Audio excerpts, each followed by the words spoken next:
بسم اللہ الرحمن الرحیم۔ شروع اللہ کے نام سے جو بڑا مہربان نہایت رحم والا ہے۔ مور جتنا اب خوبصورت ہے اس سے کئی گنا زیادہ جنت میں خوبصورت تھا۔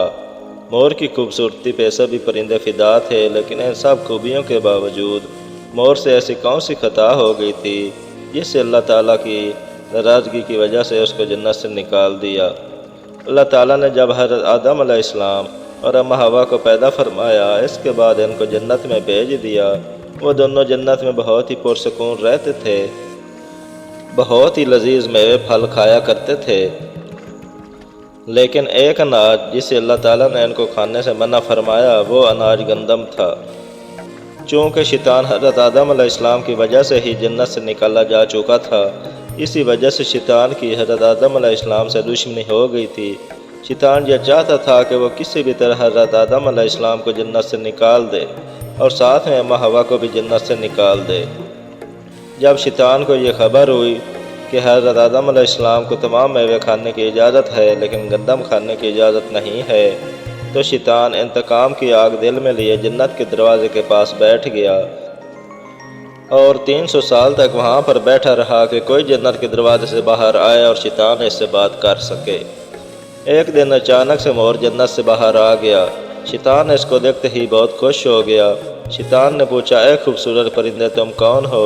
مور بولا، میں مور ہوں، اب تم اپنا تعارف کراؤ۔ شیطان نے جواب دیا کہ میں عالم قرب کا ایک فرشتہ ہوں، میں اللہ پاک کی عبادت سے ایک پل بھی غافل نہیں ہوں، میں چاہتا ہوں کہ میں جنت میں جاؤں، وہاں کی نعمتوں کا اپنی آنکھوں سے مشاہدہ کروں۔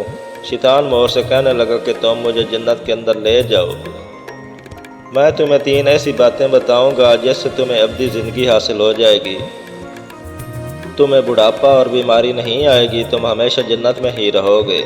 شیطان کی یہ باتیں سن کر لالچ میں آ کر مور نے کہا کہ مجھ میں تو اتنی طاقت نہیں ہے کہ میں تمہیں جنت کے اندر لے جاؤں، لیکن ایک سانپ میرا دوست ہے، وہ شاید تمہاری مدد کر سکے۔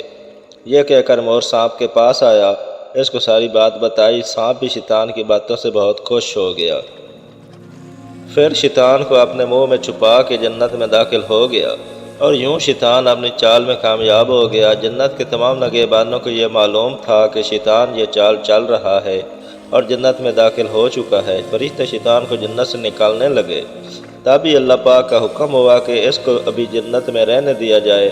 وہ فرشتے اللہ تعالیٰ کے حکم سے روک گئے۔ شاید یہ حضرت آدم علیہ السلام کا امتحان تھا۔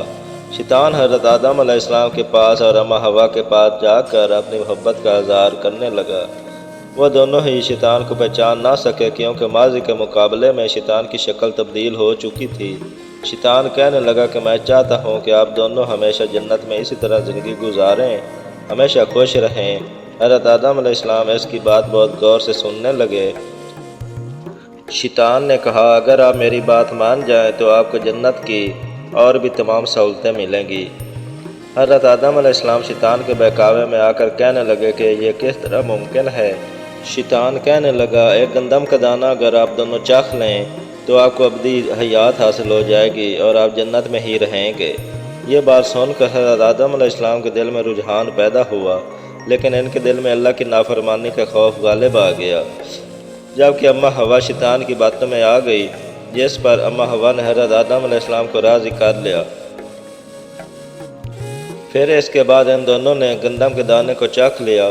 جیسے ہی گندم کا دانہ ان کے اندر گیا تو دونوں کے ستر واضح ہو گئے، جس کے بعد دونوں اپنے اپنے ستر چھپانے لگے اور خوف خدا سے کانپنے لگے۔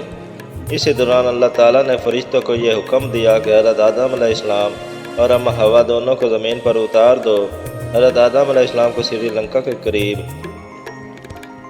نیچے زمین پر بھیج دیا، جبکہ اماں حوا کو جدہ کی سرزمین پر اتارا گیا۔